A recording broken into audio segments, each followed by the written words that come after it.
São Luís do Paraitinga, a saga de um herói vamos contar. Grande gênio da ciência, trouxe a experiência da cidade do Brasil. Neste áudio do Hoje na Luta, vamos homenagear o médico, epidemiologista e sanitarista brasileiro Oswaldo Cruz. Uma homenagem bastante oportuna considerando não só sua importância para a história da pesquisa em medicina e da saúde pública no Brasil, mas também o contexto de pandemia e de crise sanitária que estamos vivendo nos dias atuais. Oswaldo Cruz teve uma trajetória importantíssima, tendo sido um dos primeiros idealizadores no Brasil de estratégias públicas de enfrentamento às doenças infecciosas, que revolucionaram a atuação do governo brasileiro na área da saúde e deixaram um legado fundamental. Prova de sua relevância é que uma das principais instituições de pesquisa na área de saúde no Brasil carrega o seu nome, a Fundação Oswaldo Cruz, também conhecida como Fiocruz, da qual temos ouvido falar muito nesse momento de pandemia do Covid. Oswaldo Gonçalves Cruz nasceu em São Luís do Paraitinga, interior de São Paulo, no dia 5 de agosto de 1872, e veio a morrer no dia 11 de fevereiro de 1917, aos 44 anos de idade. Teve vida breve, porém cheia de realizações. Ainda cedo, com 5 anos, acompanhou a família no retorno ao Rio de Janeiro, onde realizou seus estudos em escolas tradicionais da cidade, até entrar na Faculdade de Medicina do Rio de Janeiro, quando tinha apenas 15 anos.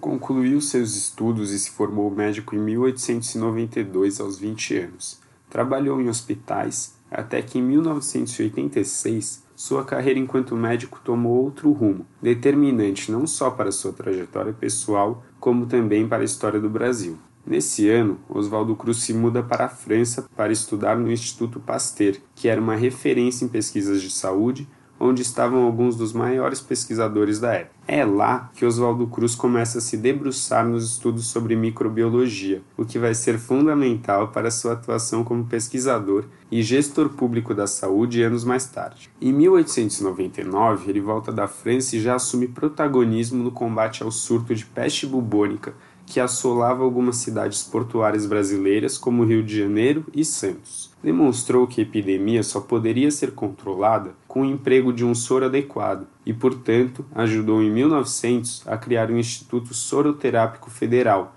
do qual virou diretor em 1902. Importante destacar qual era o contexto do início dos anos 1900 no Brasil. Muitas doenças infecciosas espalhavam-se, sobretudo nas grandes cidades brasileiras, ocasionando muitas mortes entre a população, além de prejudicar a imagem internacional do país. Para se ter uma ideia do tamanho do problema das epidemias do Brasil, sugeria-se a navios que saíam da Europa em direção à América do Sul na época que fossem direto a Buenos Aires, sem parar nos portos do Brasil por conta do risco de infecção por varíola, febre amarela, cólera, entre outras. Foi nesse contexto, depois do belo trabalho realizado no Instituto Soroterápico combatendo a peste bubônica, que Oswaldo Cruz foi nomeado por Rodrigues Alves, presidente à época, diretor-geral de saúde em 1903, cargo equivalente ao de ministro da saúde hoje em dia. Sua missão era de enfrentar as epidemias que assolavam em especial o Rio de Janeiro, como a varíola, a febre amarela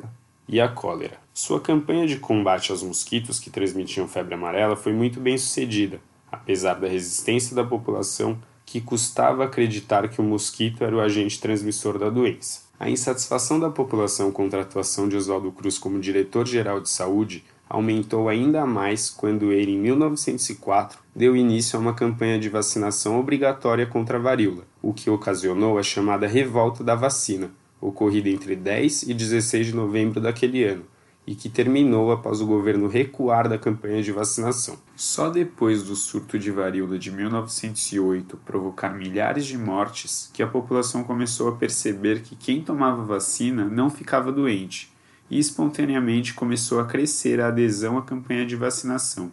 Em 1910, apenas um caso de varíola foi registrado no Rio de Janeiro, o que evidenciou o acerto da medida proposta por Oswaldo Cruz no combate à varíola.